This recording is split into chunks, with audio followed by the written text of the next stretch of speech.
Hello everyone and welcome to the studio. It is Friday, February 8th and it is FreeEdit Friday. So today I am actually going to take you guys right into Adobe and we're going to talk about color grading. We're going to use the drone project that I use to show clients what I can do with a drone. And I am going to do that because it's already set up. So I can show you what my workflow looks like afterwards and then I can walk you back through what I did. So let's go ahead and jump into Adobe Premiere Pro. Here you are, the timeline. Here are all my project media bin files, all of my media. And so you'll see here I've got some text, and on this layer here I have my logo in the bottom right hand corner, and then here I have an adjustment layer. Now an adjustment layer allows you to apply properties onto a footage without actually interrupting the footage. Now there's a couple of advantages here. One is you can actually double up on your effects if you need to, and two is you can turn off an adjustment layer and then work on things like speed ramping, things of that nature, and your footage won't be bogged down by all these extra parameters that are set on it. So that's a huge advantage. I do that sometimes. I haven't been doing it all the time, but thank you to Ryan, who commented on a video that I shared with him and said, hey, you know, that workflow is awesome. I do it a lot of times, but not all the time. So that's just a good thing to keep in mind, is that adjustment layer helps to save the render time and the process time and everything that your computer's trying to do. So you can turn off that adjustment layer once you get it graded. And color grading last is also a good practice. I'm just anxious and I like to see the pretty colors. We have on this shot a color graded segment on the left and an uncolor graded on the right. You can see a massive difference. Now, the difference between professional and unprofessional is that you would take that ungraded footage and just give it to a client and say, there you go, because it's amazing and it's shot. But color grading it takes it a whole nother level. And a lot of people don't even realize the difference between ungraded and graded footage. It's actually quite crazy. So let me step back a little bit here in the footage and I will show you. It's daylight, that's a little bit more difficult. Here's a good color grade. So I've already turned off that adjustment layer, and so this is ungraded footage. So I'm gonna turn on that adjustment layer. That's graded footage. Every color is back to normal, and you wouldn't even realize that if you would think that that's just how the camera looks. And a lot of people think the camera sucks. Well, no, the camera's grabbing the footage. You have to do some adjustments to it. Let's talk about how we made that adjustment. Over here you see in Lumetri, this is all the stuff that I've done. So what I'm gonna do is I'm actually gonna turn off this adjustment layer, and I'm gonna put a new adjustment layer right over the top. How do you get an adjustment layer? You come down to your project media bin, click new item, and then choose adjustment layer. You don't have to have more than one adjustment layer over in your project media bin unless you have multiple frame rates or multiple timelines or sequences that require that. Then that could be a problem. So what I'm gonna do is I'm gonna delete that off of there. Here we go. All right, I'm gonna take that adjustment layer that we already had, lay it onto the project line on track 5 here. So I'm actually going to stretch this out to the end of our project so it goes across the whole footage. And now what I'm gonna do is I'm gonna click on that adjustment layer and come over here to the Lumetri color panel. And typically what I try to do when I'm doing color adjustment is make sure that my whites are correct first. So I will grab this eyedropper here, it's a white balance selector, and I'll find something white in the footage. And sometimes it requires that you have to zoom in a bit on the footage to grab the white. I'm gonna get on this IBM Watson sign, grab my eyedropper, and pick the white. Okay. So this is the difference before and after. You can toggle on the effect. So this is before here, this is after. So it's kind of righted the colors in the scene, and we'll double check that after we get done doing a couple of other things. Next, I want to adjust all of my exposures, make sure my exposures are good.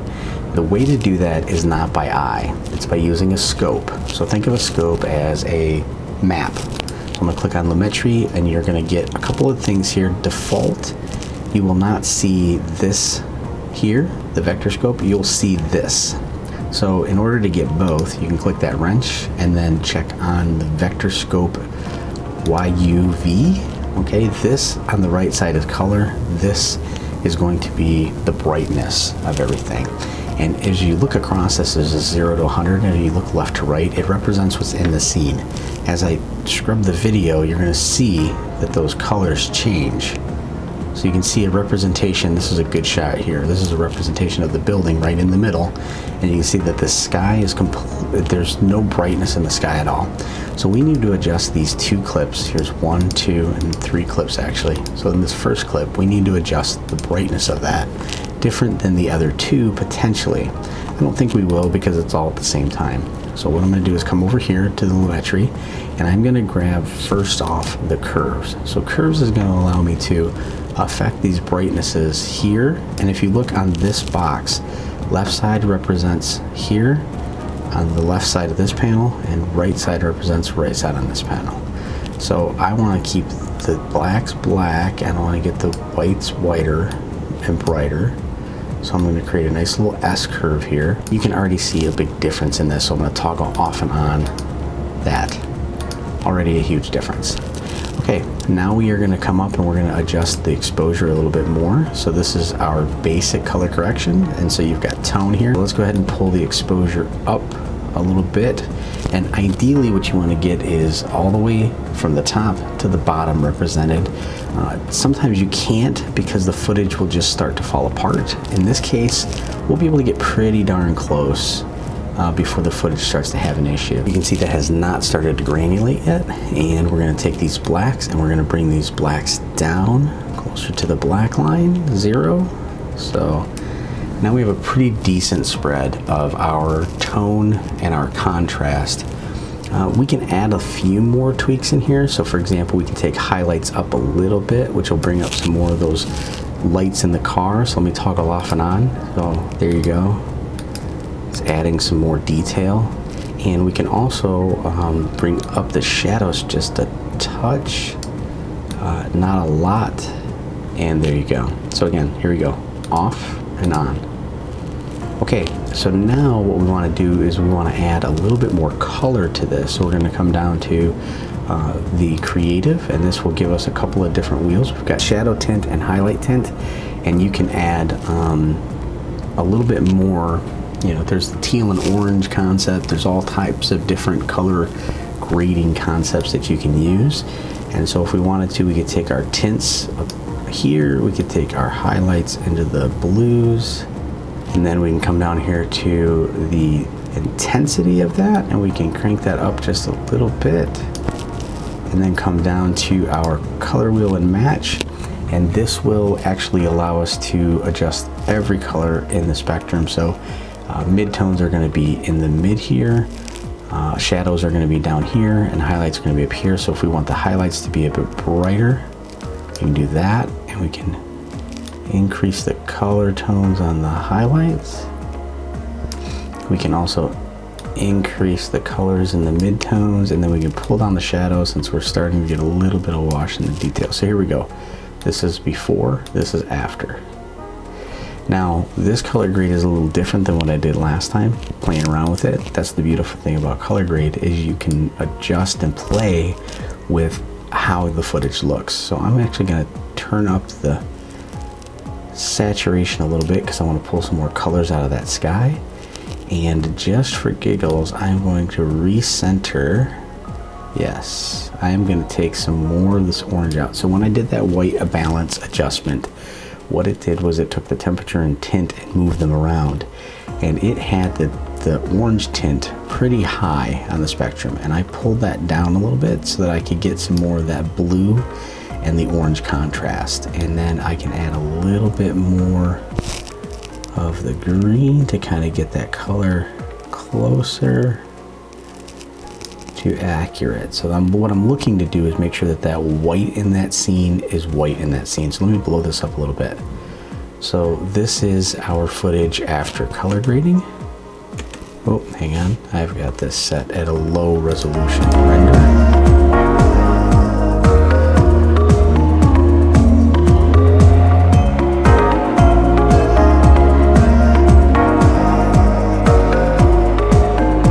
See that it adds some serious color. So now let's toggle that on and off. So there you go, that's off and that's on.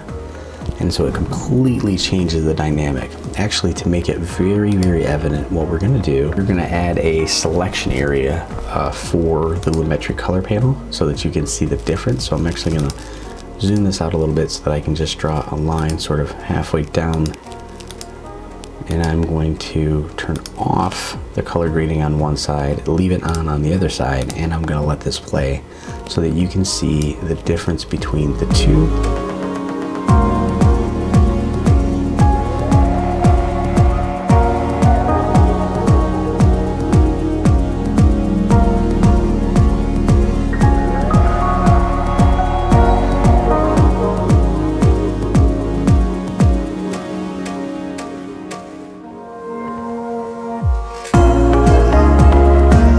What I'm going to do actually, because a lot of the buildings are on the left side, I am going to actually move this mask or invert this mask so that it will show the opposite side and show you that again with the buildings being color graded.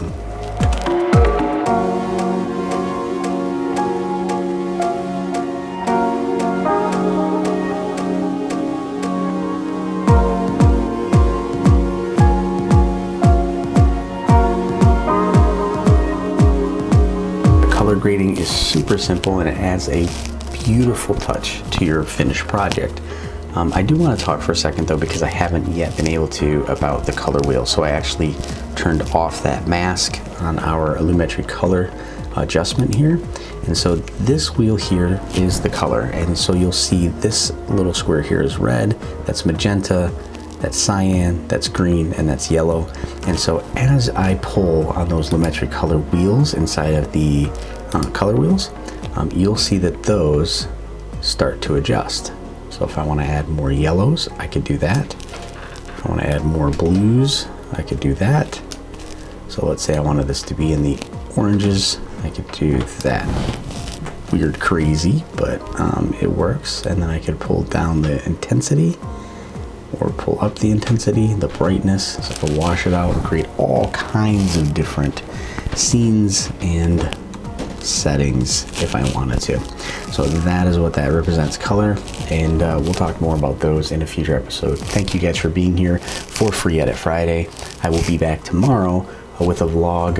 I don't even exactly know where I'm going to be because I've got 5 things I could do tomorrow. So thank you guys for being here. Give this video a thumbs up, comment below, let me know what you think about color grading, and subscribe if you're not. And also, I was just in Davidson. It's cold here in Michigan.